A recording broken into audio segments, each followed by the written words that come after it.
different phases of data analysis. And we can see that they differ significantly regarding value and complexity. So starting with descriptive analytics. This type of analytics describes or helps the retailer to use the raw data and answer the question, what happened?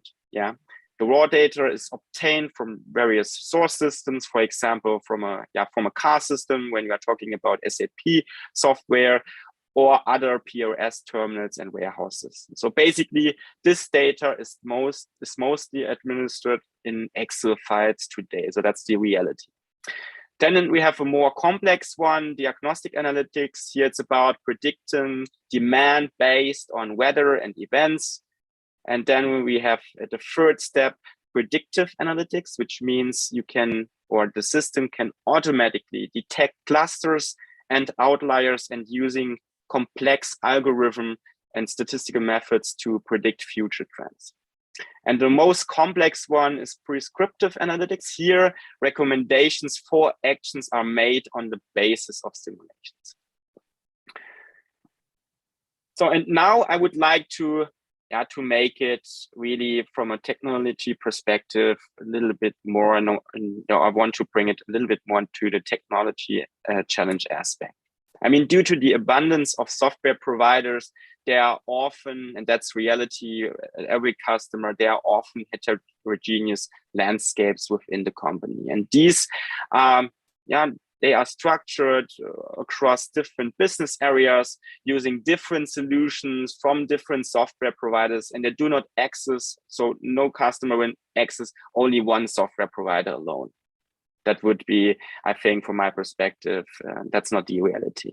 And this is explained by the fact that each software provider, they has expert knowledge in a different sub area. For example, when we talk about data warehouse, when we talk about cloud, when we talk about enterprise systems, data lakes, thinking about AWS and so on, or simple files. So in addition to these platforms, the technology used also, or they used also an important role within the company. I mean, in addition to proven technologies in retail, so when we talk about retail, such as RFID, which we know from the past, but there are two new major technologies which are coming into the game, and they are really key for the success for the future. It's about machine learning and artificial intelligence. So they are coming into the game. And another fact that most companies, they have existing data in several cloud systems. On the one hand, I mean, the cloud is supposed to bring simplification and standardization, but on the other side, I think the interaction between the different cloud systems makes it a little bit more difficult in the end of the day.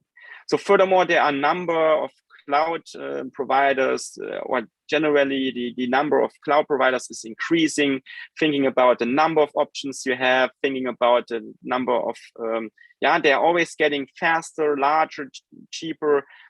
And that's another important challenge we need to face. And then finally, it's also about the issue of structured and unstructured data. So for example, bringing insights into media data, such as images and videos, or sensor data, text, voice, and so on.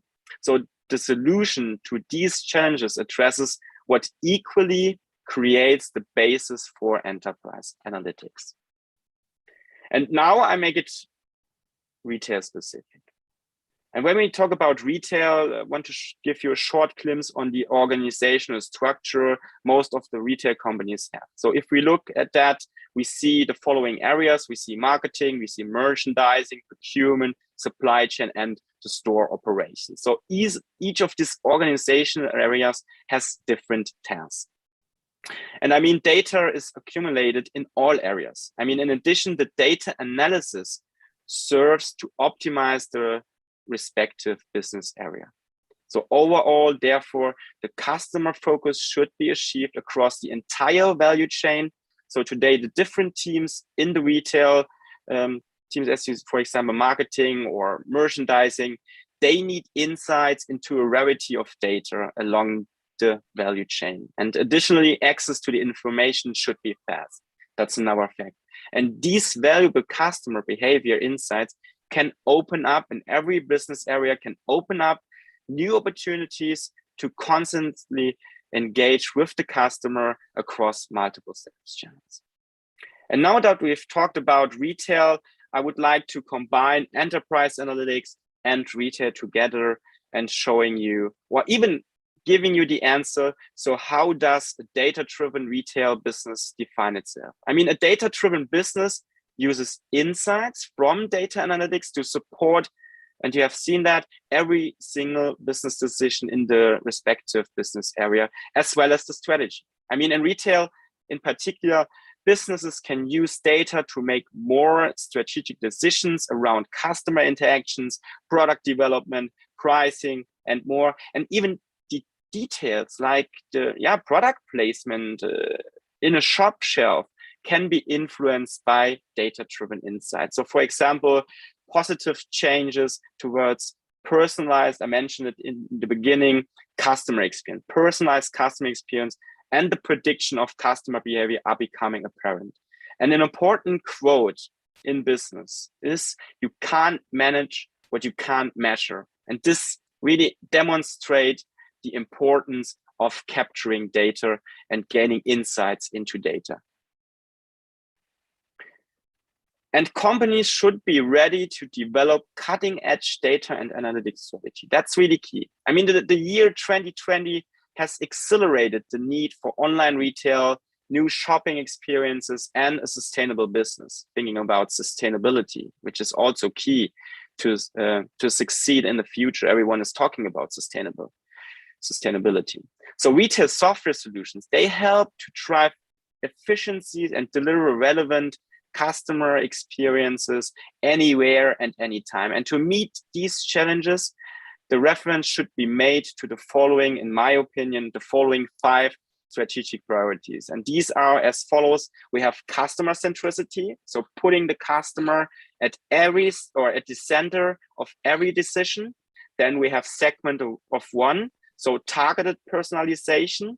Then we have the supply chain, so digital supply chain that keeps products in use over the long term. Then we also have new business models, thinking about subscription, so the development of new business models in your retail company. And then last but not least, redefining stores, so improving the shopping experience in the end of the day. And if you think about implementing these priorities and managing the accelerating pace of change in the industry, there are so much variables and external influences that can cloud your judgment and decision making. So data can, in the end of the day, help really with this decision making, because data builds confidence by being objective and underpinning new ideas with a solid database. And these decisions are data-driven, and they go beyond what we call gut feelings and emotions. And let me give you an example with the analysis of POS transactions. I mean, which helps companies to understand their top or flops merchandise categories. So analyzing forecast data over a period of time enables also the chance to identify patterns and influencing trends regarding the business. So based on these insights, merchandise planners can make better decisions and take relevant actions to avoid lost sales.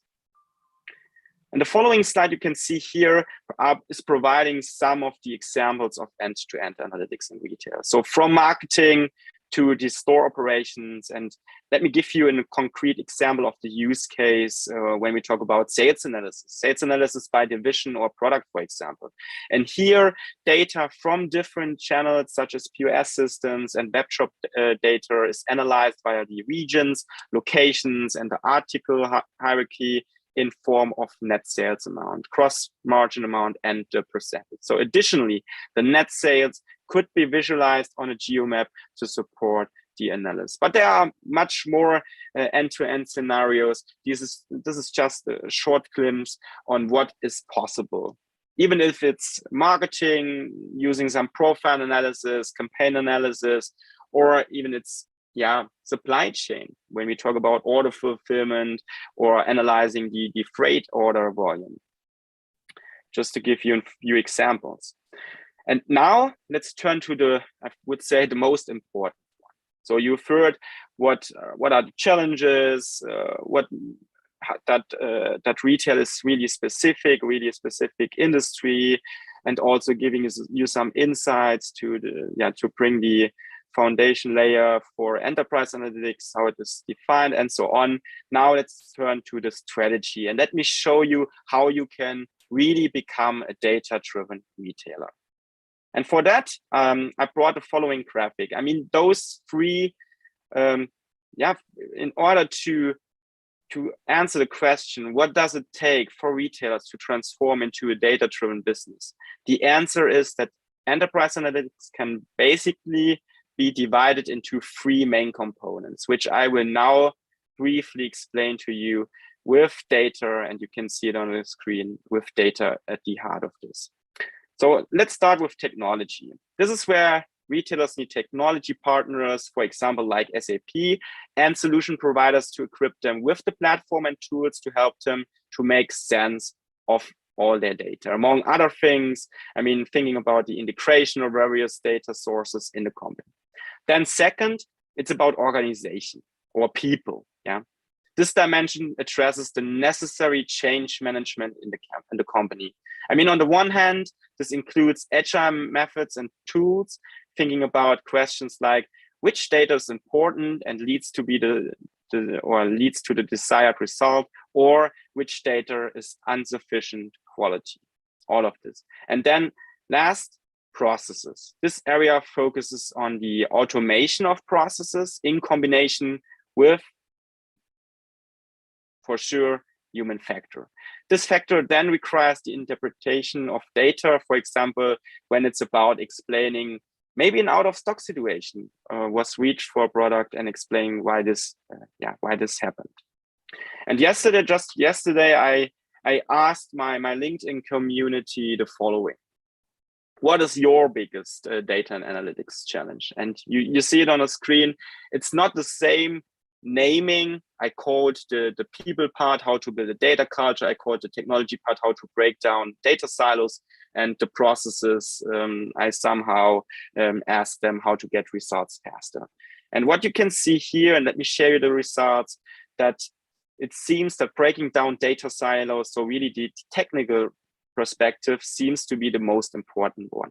And with that, let me start with the technology part and show you how you can solve this challenge.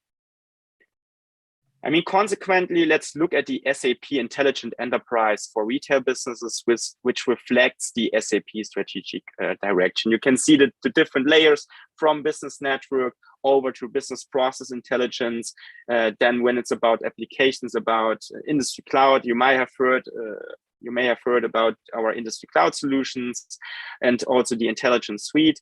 And yeah, when we talk about technology, it's all about the business technology platform. And yeah, with the focus on the business technology platform, and I think Leon just yesterday showed the BTP in detail and also some retail insights. So I think you should go back and watch this if it is available. And yeah, SAP offers companies with the business technology platform really to transform data into business value. So let me give you a short glimpse on what is behind SAP Business Technology Platform. So the Business Technology Platform is a portfolio of integrated solutions that accelerate the transformation of data into business value. And it consists of 4 key functions: so database and data management, application development, analytics, and intelligent technology. So from on-premise to the cloud. And to illustrate the value of the business technology platform in combination with database and data management as well as analytics, I would like to refer to the following data value equation. And you can see the underlying products from the basis for the data value equation. And the equation or the question now comes up: how can companies access the value of data and which factors play an important role? So this question is answered by what we call the data value chain. which is based on the business technology platform. So basically, 4 factors are important. We have the data volume or data span, we have data amount, we have data quality, and data usage. And if we look, or coming from a product language of SAP, and you might know some of the products listed here, we have the SAP Analytics Cloud for connecting and visualizing the data buckets. Then we have the Data Warehouse Cloud for unifying the data buckets into one data set. We have HANA Cloud for managing the data storage and data integration, and for all the technology, intelligent technology stuff, we have the Data Intelligence Cloud. And if you might know, or you might remember from your past, if there's an equation and any factor is going towards 0, the whole equation is 0. So you can only gain a good value for your company when we talk about data if all of the components are high. And let me give you a short glimpse on how the following solutions can help you. I mean, once you have determined the type of data you want to collect, the next step is to identify the channels that can provide you the data. So retail businesses, they collect a massive amount of information from a wide range of channels, thinking about the different data buckets that you are facing and need to collect. Maybe giving you some examples, we have customer experience data and web shop data. We have sales history, returns, for example. Then we have the POS data and planning process-based data. And when we talk about long-term reporting based on historical preferences, this is also referring to the master data or hierarchies. And of course, there are numerous other data sources and flat files in use. And this makes it, in the end of the day, really challenging to find the relevant data in time to make quick decisions. And for that, SAP brought up this SAP's cloud offering for database and data management. And maybe we go from right to left. I know it's not optimal, but from a graphic perspective, we now need to go from right to left, starting with or maybe we start with the Data Warehouse Cloud. I think the Data Warehouse Cloud, it helps you to unite the different data buckets to a common data set. Then we have on top the SAP Analytics Cloud, which helps you to connect the different data buckets with the following capabilities. So for reporting, so business intelligence, they or SAC also have the capability for augmented analytics. We have enterprise planning and predictive analytics.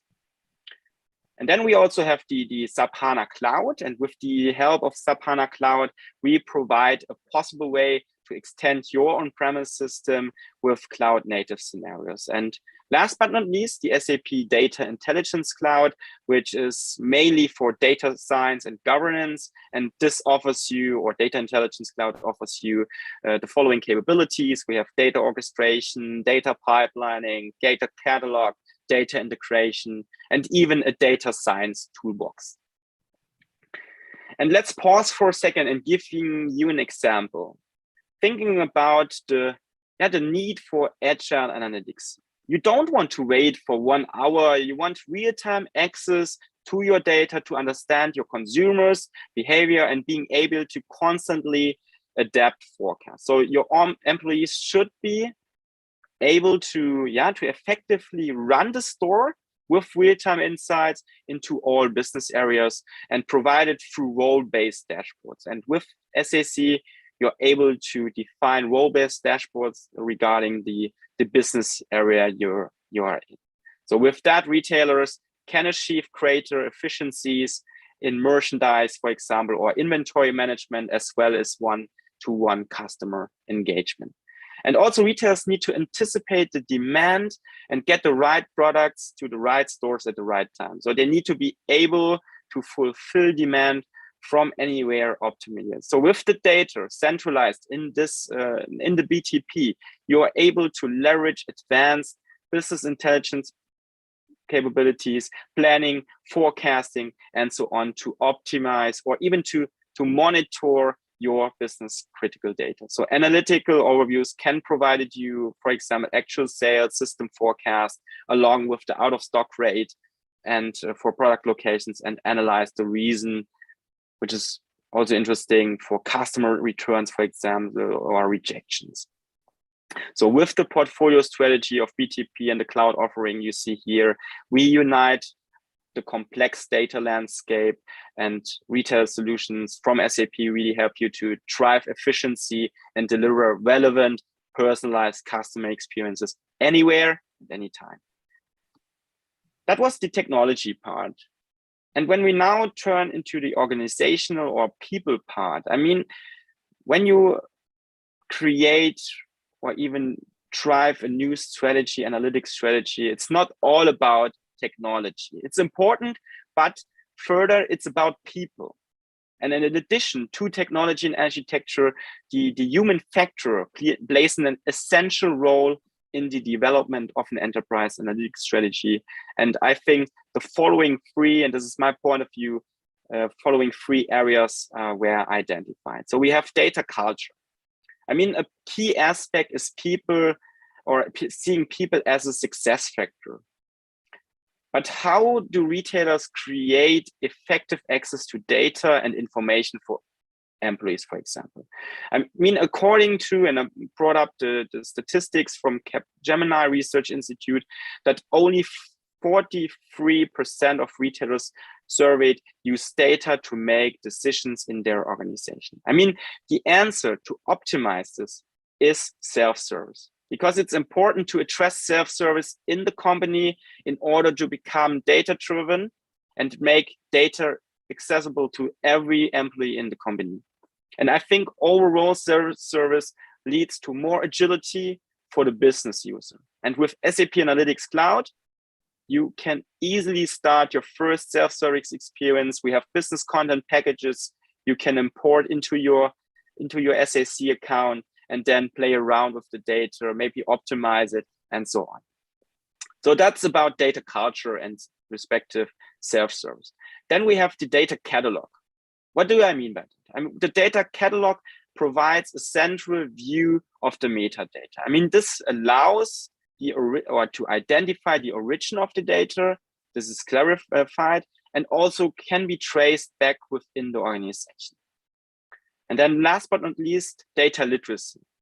Data literacy, maybe for your understanding, just a short definition, is the ability to read, write, and communicate data in a context. So including an understanding of data sources and constructs, and also the methods and techniques used, and also to be able to describe the use case and resulting value. I mean, there are a lot of, or you might have seen in the past, a lot of graphics or a lot of dashboards, but if you cannot directly result the value, you know for yourself, this is not optimal. You need to edit, you need to re-edit this dashboard, for example. And all these components, all these three components are interrelated and are not or should not considered to be alone. And we heard about data culture or even self-service. And let me quote Jürgen Heizenberg. He said, changing the culture of the organization means changing the hearts and minds of individual employees.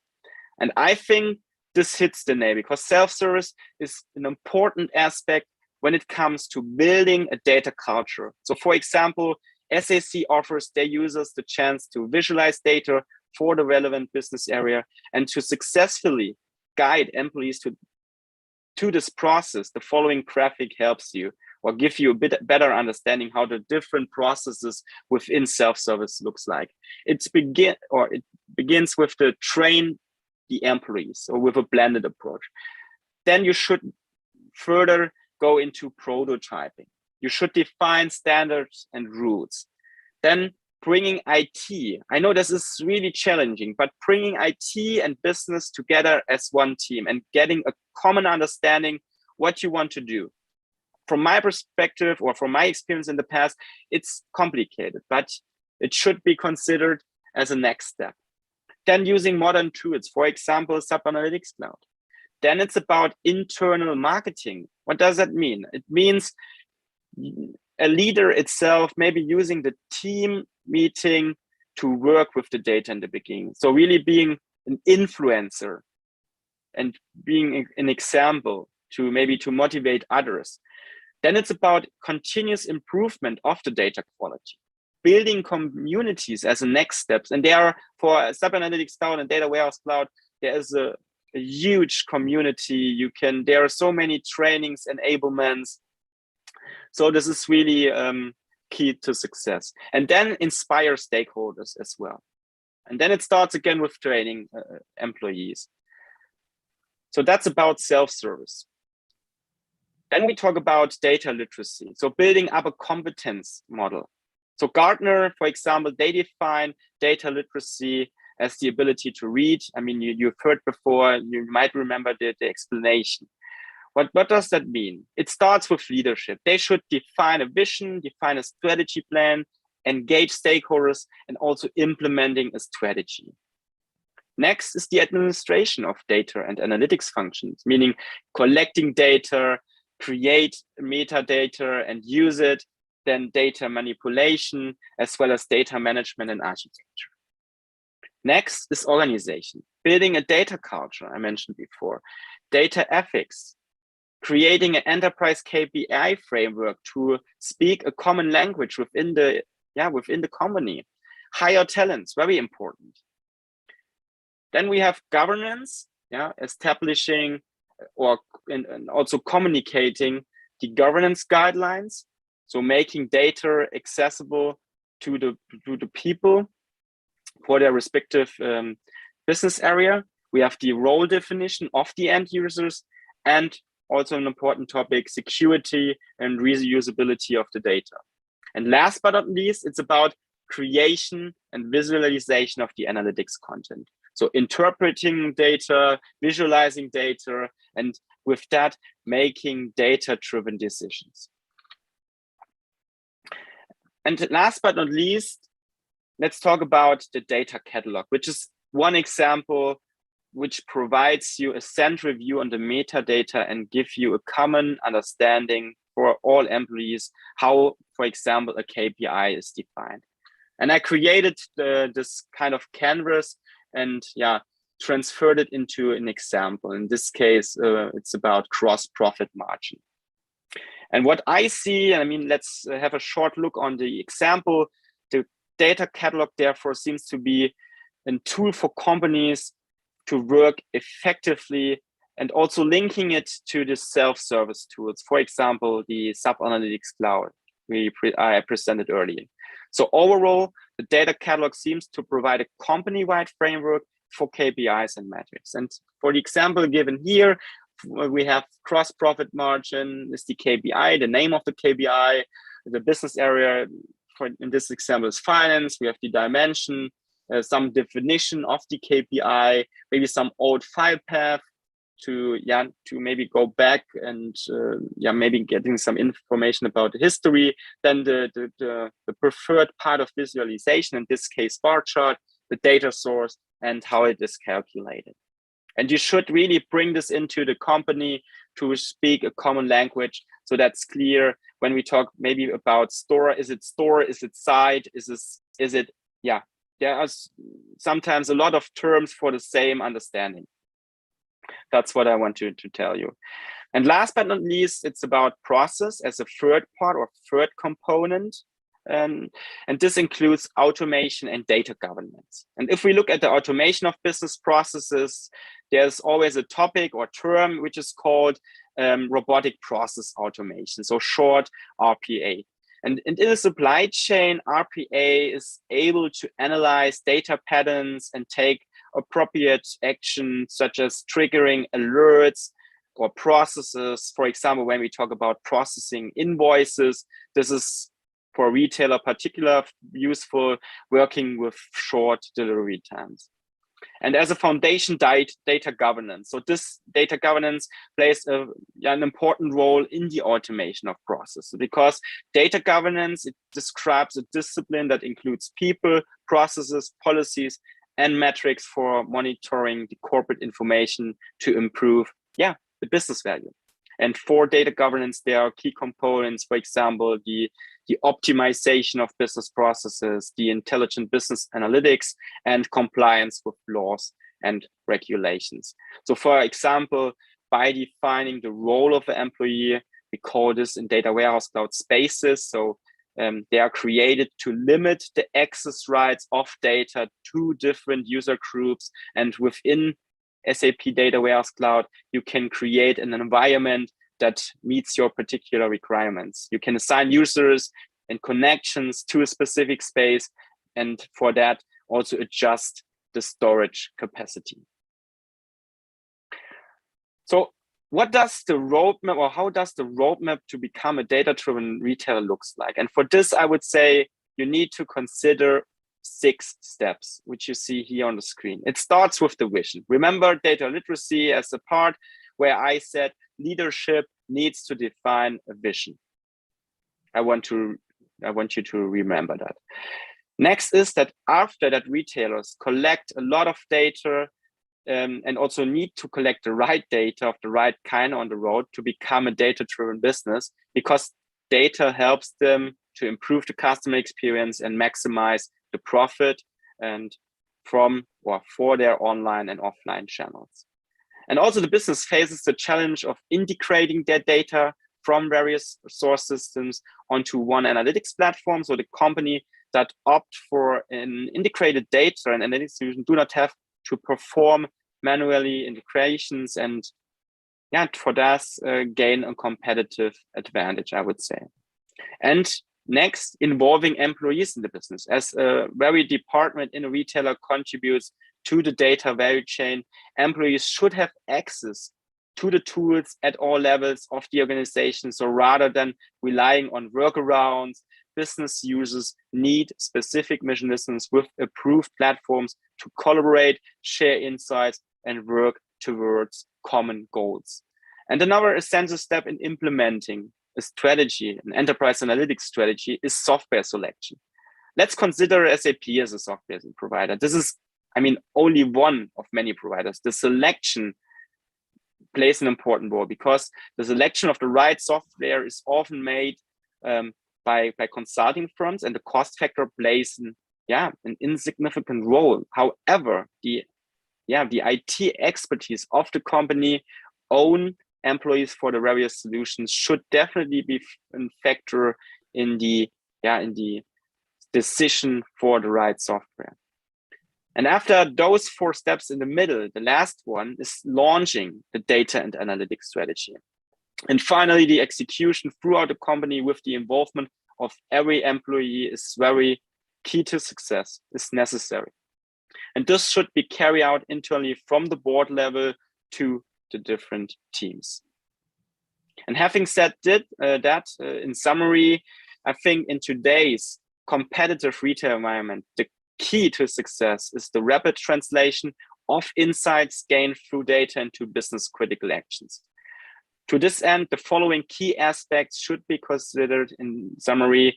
So selecting and using technologies effectively, making cultural changes in the company, involve employees as an important factor, create an enterprise analytics data catalog as one single source of truth, and last but not least, the automation of selected process. Think about which processes you can optimize. Having said this, we are at the end of my presentation. I hope you liked it, and you can go on LinkedIn, scan the QR code, get in touch with me, or even with my colleagues from McConsole. They did a great job, and looking forward. And now I would say we are open up for questions if there's one. Thanks. Thank you, Florian. I have a question.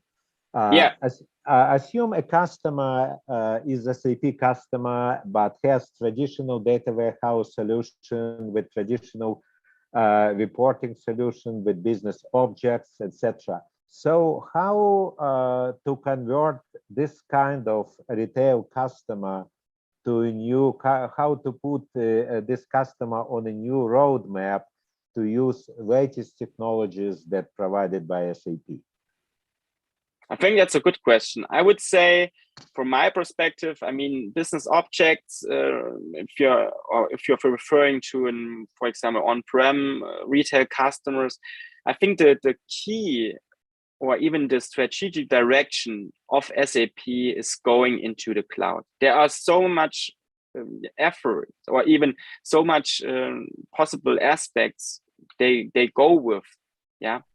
So there's no doubt you should go into the cloud using our cloud offering to get really the full-blown analytics and database management component.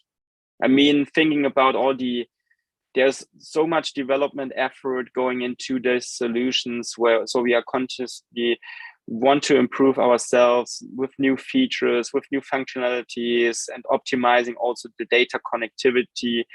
And I think Data Warehouse Cloud will bring us, in the end of the day, forward, and is key to success, because within Data Warehouse Cloud and even SAP Analytics Cloud, we provide business content so that we make it quite easy for our customers and their employees to access the data, to play around with it. We are giving them frameworks to work with, really industry-specific frameworks. So I always say, if you have never seen how to build a house, it's better if you provide somehow a template how to build one and then optimize it with your own KPIs. So yeah, I'm happy to argue with your customers why it is better to go with this new solutions.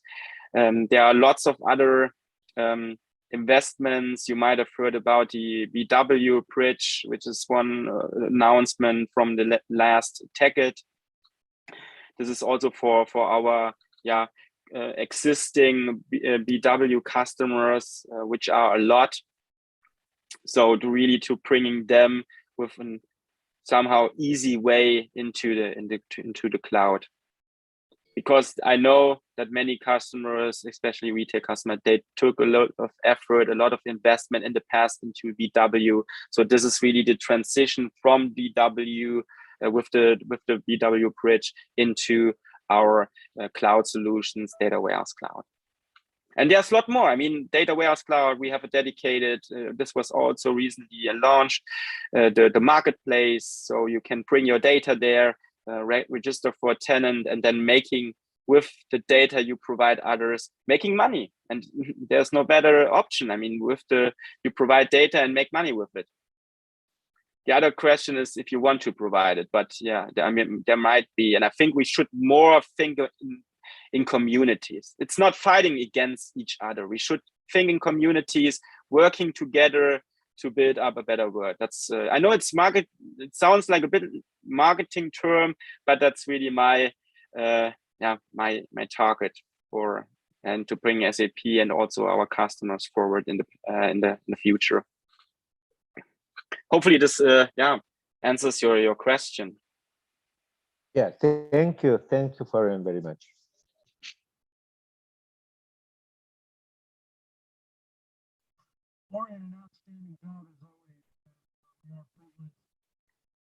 Is it only me? I can't hear Thomas very good. Yeah, we can't hear you, Thomas. No? Okay. I'll do it. Florian, thank you very much for your partnership and participation here. It's great listening to you and hearing your thoughts on how to make the maturity of an organization move up the ladder here. Thank you. You're welcome. Thanks, guys. Thank you. So thanks, everyone. Or is there any other question? Yeah. I know that Thomas